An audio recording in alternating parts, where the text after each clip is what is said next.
Hey, church family. I just want to take a few minutes and share with you a bit about a ministry that we have the honor of being involved in. You may have heard over the last few weeks or read articles in the Gazette-Times about a micro-shelter ministry that is beginning here in Corvallis. You may have also seen that we, Corvallis Evangelical Church, is going to be a host site for one of these micro-shelters. And this is really the extension we felt like as church leadership. This is really an extension of the ministry that we are already doing in reaching out to our homeless population. There is a portion of our parking lot, the back north section of our parking lot, that is sort of tucked away. We can't always see what's going on back there, and it would seem that for some time it's a place where maybe some unsavory activity is taking place. And so as we talked about this ministry and the possibility of being involved, it also seemed like a way for us to sort of redeem that space. So what is a micro shelter? A micro shelter, if you would think of just your basic garden shed, really, these are 8 by 10 structures. They have a roof, 4 walls, a door that locks, a window. They are primed for electricity, so they will have a light inside. They will have a small ceramic electric heater on the wall. Both of these are on timers, and this structure is a solid, safe structure that is hopefully going to provide someone or a couple a safe place to be as they are striving for and moving towards health and stability and permanent housing. Why a micro shelter? What's the point of these shelters? Those that work in the homeless arena that have done a significant study have found that when an individual has a space where they feel safe, a door that locks, a place to store their things, where they know someone won't come along and walk off with all of their earthly belongings, where they know they can go in and lock the door and sleep soundly without someone coming and knocking on the tent and saying, hey, you're going to have to pack everything up and move right now somewhere else, you can't be here. When those stressors are relieved, that individual can now start to think about what it might look like to be healthy, to find stability. Shelter and safety is the number one thing that relieves those stresses and allows someone's mind to find clarity and head in a positive direction. And so these shelters are so important for our community that is desiring to take steps in that direction, to give them a place to be. So that's what a micro shelter is. So what is entailed in this ministry? As we get involved in this, what does that look like? Well, we are actually partnering with an organization called Unity Shelters. And we realized that if we were to try to do a ministry like this on our own, I mean, the number of tasks that need to take place are just daunting. And it would be too hard for us as a community to get them all done. And so this is where Unity Shelter enters in. They are a local nonprofit that was started specifically for this program. They provide intake. Those folks that are wanting to be a part of this program have to go through an intake process. There is a background check that takes place. There is a code of conduct that they have to read over and sign and agree to. And then probably one of the most significant components that Unity Shelters will offer is case management. These folks that are that decide to be in these shelters and are hosted on our property will have meetings that they have to make weekly. It may be mental health meetings. It may be somebody that's helping them work through addictions. It may be somebody that is helping them get through the process of finding permanent housing. We as a church body, I don't know that we would have the people that could put the energy towards all of these things. And Unity Shelters offers those to us. So they do the intake, they do the background checks, they do the case management that helps this person or this couple move in that direction of health and stability.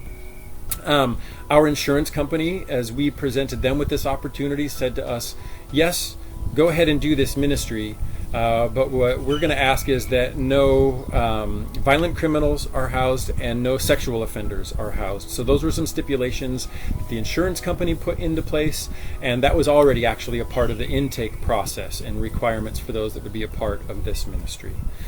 The city has approved this for us. I actually have a permit in hand that gives us 30 days to have someone in this shelter. The city council can vote and give us an extension to 90 days, and we've already asked for that, and the council will be voting on that in, I think, this next week. So the hope is that we will have 90 days for this person to be in the structure and find the services that they so desperately need to make that move in a healthy direction. So what do we provide? What are we committing to? Obviously a space, a place for this structure to be.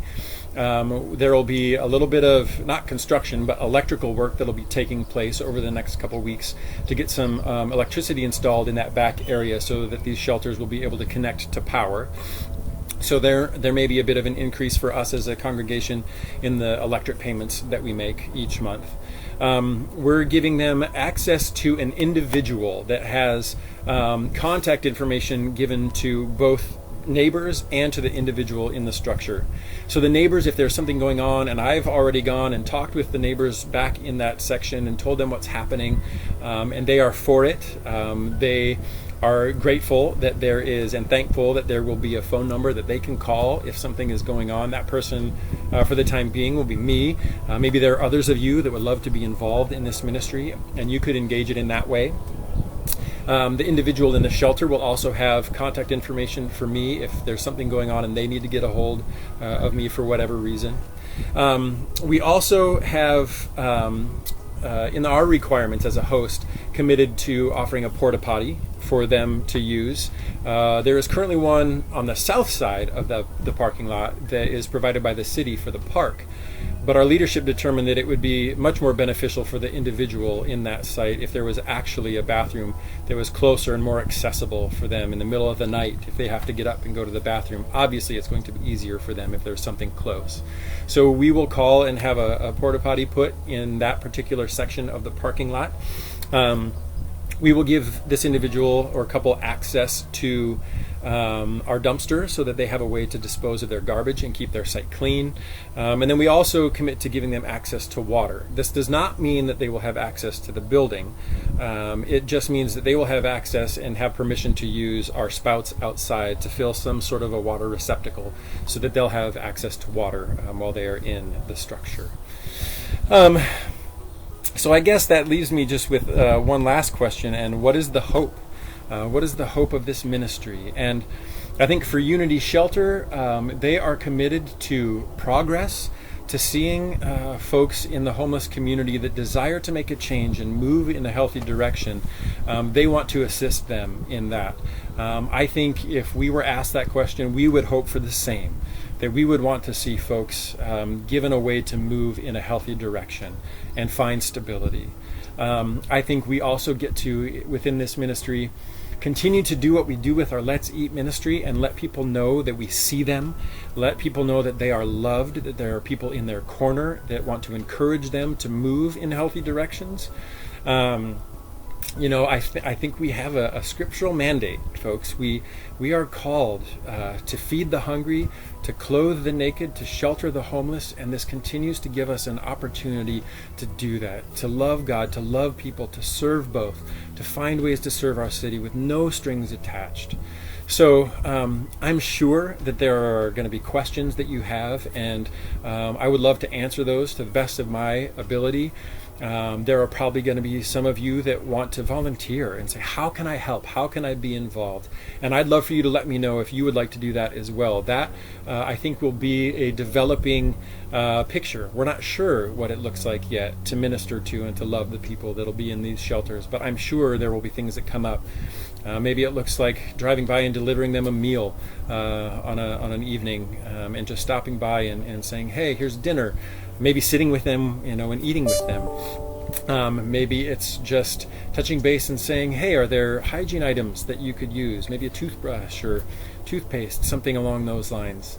Who knows? I mean, it's a developing picture for us. But I would love your help if that is something that you would like to be involved in. Church, I am so thankful. I'm so thankful that I'm a part of a church body that doesn't just say that they care about the people around them, but they continue to find tangible ways to express that, to show people the face of Jesus, to show folks that they matter and that they have worth. So thank you for being willing to go on this journey. I look forward to seeing what God is going to do in and through this ministry and in and through our church body, and the stories of health and redemption that come out of this ministry. So thank you, blessings to you, and we'll see you again soon. Bye-bye.